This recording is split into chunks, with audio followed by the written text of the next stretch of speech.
But if we're looking for maybe a little bit more than just icons, we can visit Freepikcom, where we can get vectors, photos, and so on. A really cool feature that they offer is a filter system, where you can find not just singular icons or pieces, but also collections, which is again those groupings. We can go for free or premium, and we can also go for vectors and photos or Photoshop files, PSDs. So you know what, let's just go ahead and click them all. I guess there's really no sense not to or to do so, but we got to type in what we are looking for also. All right, now this is kind of what I'm talking about here. We did turn on the free license, so that usually means that we're going to be okay to just throw these right into our game designs, right onto our cards or boards. Fantastic. Really loving some of these whimsical feelings here. Oh yeah, this is kind of what I'm talking about. Very cool. Yep, I like that dragon the most, I think, and the little knight. Snow White is looking pretty good too. So we can, download these, and it'll actually talk to us a little bit about the licensure and attribution. So how to attribute, that's a great question. Let's go ahead and click that link right now. All right. So we'd be using it for a game, or maybe a printed element is better. There we go. So in the rulebook, we can copy in this link, and we should be good to go. Let's check out the printed elements too. All right, so maybe a little bit of both, just to be safe. I'm not a lawyer, but it's always good to give credit when credit is due, in my humble opinion. So yes, we also have, just these awesome photo backgrounds, or photo-like backgrounds. These are still vectors, as we can see down here, but they would make great pieces, for cards or for boards, etc. I could see, these kind of maybe dulled out a little bit with some white opacity layer on top, but then having like little board spot locations for players to put their pieces on and so forth. So Freepik.com is a really great place to go ahead and get anything else that you might need that's not just icons. Check out all these ballrooms and forests that we can use, as well as character art. I'm a big fan of the vector stuff myself. So itch.io is a website where you can, of course, purchase kind of digital games for your laptop or computer to play, which has a whole selection of really awesome stuff here. But you can also download some game assets, as we can see on our left-hand side. Oh, as well as physical games. How about that? That's new to me. We're going to go ahead and just browse the game assets, though, to start. And as we can kind of see from the top browser, these are for indie games, which is really, really cool. As we can see, we'll have a couple different things, bundles, for sale with different assets and such. So I think, do any of these kind of strike me? Oh, 16 by 16 dungeon tile set. That seems kind of pixie-like, so let's check this out real quick. So because it's a digital game-focused website, a lot of these are going to be sprites in cute, adorable 8-bit style. Sprites are sort of like each frame of a character that is going to be linked together or looped to get that animated or movement feel. And it looks like here you can actually download for a small price to support the designer all of these different folk. And from what I can tell, you can use these freely in your game once you've made the purchase. So there's a little development log as well for you to check out the history of all these different things, any updates maybe based on the different tiles or characters, etc. And we can pretty much guess, there's the changelog again. How about that? Nice little zoom in too of all the different images that are on this page. So we're going to get all of these heroes, these demons, undeads, and back to orcs too. So you can totally browse through and find pretty much a bunch of stuff you might be looking for. Textures, pixel packs, not just in 8-bit style. Wow, those look really great. And, gotta hit up that RPG characters to see.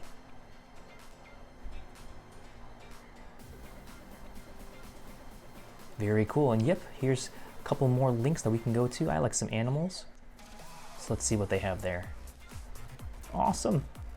and a moose, finally getting the recognition it deserves. And so itch.io can be a really cool place, especially if you're looking for a more sort of digital aesthetic for your game.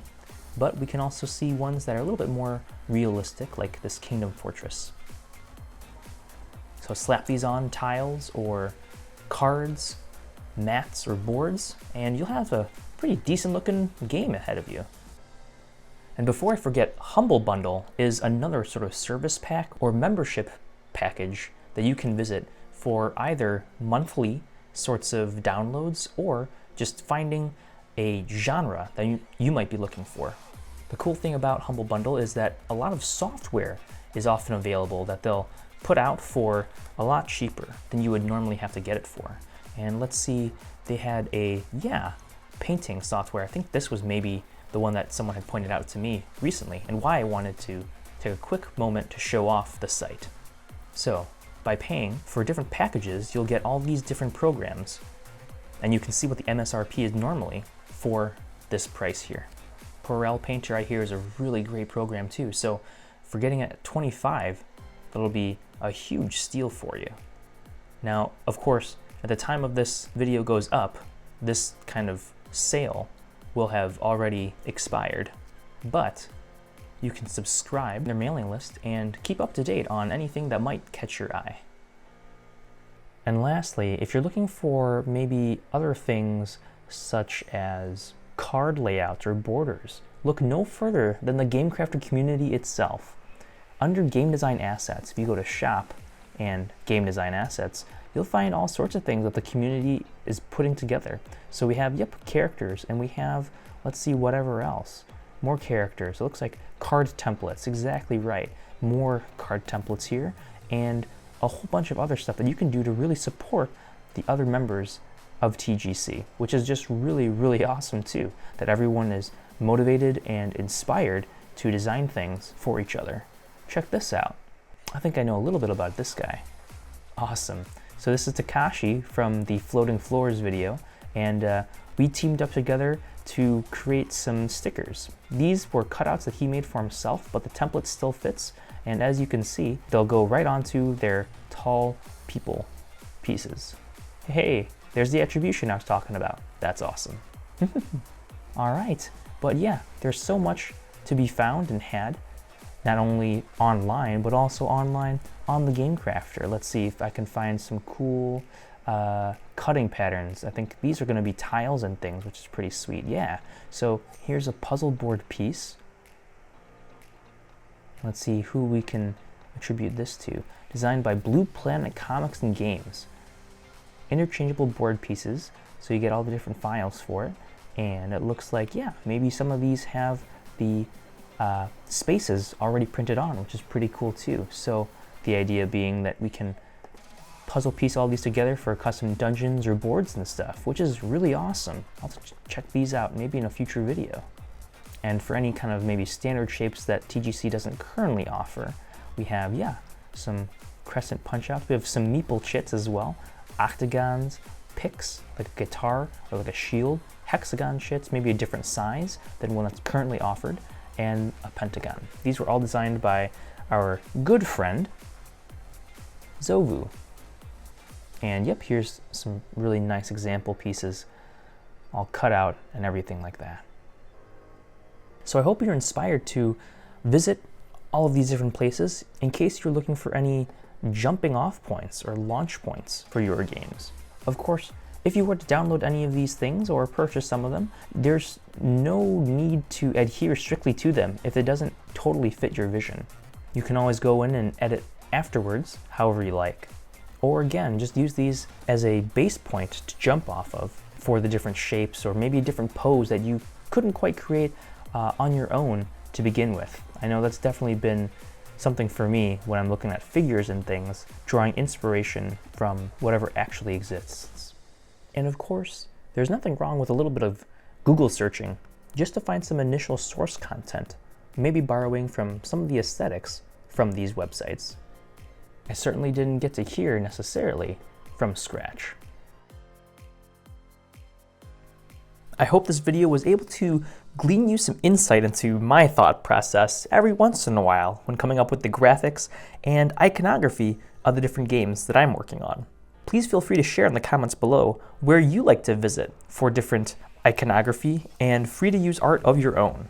If you like this video, please give it a thumbs up and hit that subscribe button so that you can stay up to date on future content like this. As always, I'm Ben. This has been another episode of the Board Game Blueprint, and together, let's build something great.